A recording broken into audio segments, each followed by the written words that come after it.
মাগুরায় ধর্ষণের শিকার ৮ বছরের শিশুর শারীরিক অবস্থা আরও অবনতি হয়েছে। বুধবার শিশুটির 4বার হার্ট অ্যাটাক হয়েছে। বুধবার রাতে বাংলাদেশের আর্মির ভেরিফাইড ফেসবুক পেজে এ তথ্য জানানো হয়েছে। শিশুটি বর্তমানে ঢাকার সম্মিলিত সামরিক হাসপাতালে চিকিৎসাধীন। দেশবাসীর কাছে শিশুটির জন্য দোয়া চেয়ে পোস্টে জানানো হয়েছে, সিএমএইচের শিশু বিভাগের পেডিয়াট্রিক ইনসেনটিভ কেয়ার ইউনিটে চিকিৎসাধীন শিশুটি বুধবার 4বার হার্ট অ্যাটাক করেছে। এই ঈদে জামা জুতো অ্যাক্সেসরিজের ডিসকাউন্ট। পরে কার্ডিও পালমোনারি রিসাসিটেশনের মাধ্যমে তাকে স্থিতিশীল করা হয়।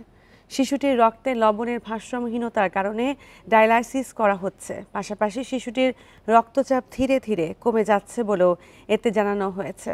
গত ৮ মার্চ শিশুটিকে ঢাকা মেডিকেল কলেজ হাসপাতাল থেকে সম্মিলিত সামরিক হাসপাতালে স্থানান্তর করা হয়।